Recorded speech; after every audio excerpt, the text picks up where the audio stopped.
I'm Sergeant Joe Taplin, RCMP, stationed out of Cole Harbour, Nova Scotia, in charge of community policing for Halifax District RCMP. And I was diagnosed with PTSD 4.5 years ago. We're treating the death of the 3-year-old as suspicious at this time. There was a fetus in the rock pile. Right now we can confirm there is no survivors on the airline that went down. From 2003 to 2010, Joe Taplin was the spokesperson for the RCMP in the Halifax area. Somebody drove that vehicle here with Paula in that vehicle. As he spoke about some of the most horrific events to rock the region, he rose from constable to corporal to sergeant. Then he vanished from the media spotlight, kept working, but gruesome scenes from early in his career started flooding back.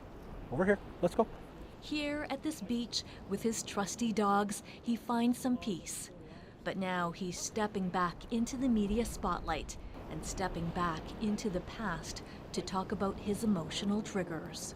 I think when you look at back, even, sexual assaults against youth and stuff like that really dwelled on you because we all had young families back then.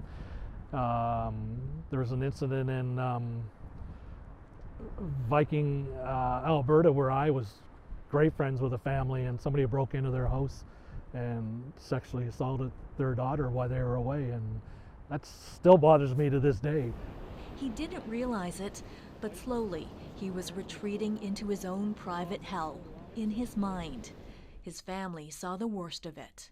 It takes a toll on them because when I'd get angry for no reason at all, they were usually at the brunt of it.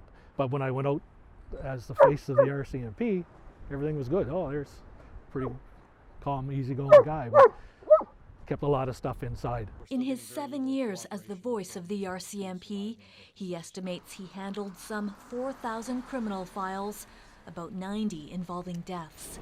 In 2015, Taplin hit the wall and went to a boss. I just said to him, I said, I'm not feeling well. I said, there's something wrong with me. And I actually had broke down. I started crying, and I said, I don't know what's wrong with my head. I can't sleep. I'm having nightmares. I'm sweating at night.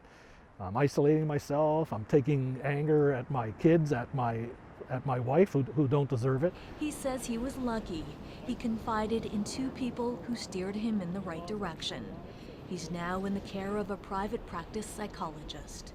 Who's been a godsend. I mean, she's helped me turn my life around. I'm feeling healthier now. Am I still struggling? Yeah. Do I still have issues that come up? Yeah. But the thing is, when I was diagnosed 4.5 years ago, I had to find help myself.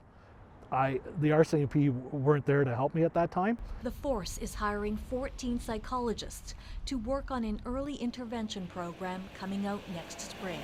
But with only one RCMP psychologist for the Halifax district, Taplin says the organization needs to go further, faster. They've been really good to me career-wise.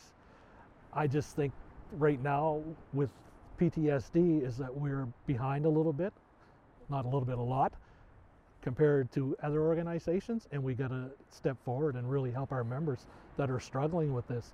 It's our #1 workplace injury right now. He's now in charge of 18 staff, and with his 30th anniversary with the force on the horizon, Taplin hopes speaking out helps his fellow Mounties find an easier path to getting help. Come on, Nella. Elizabeth Chu, CBC News, Cole Harbour.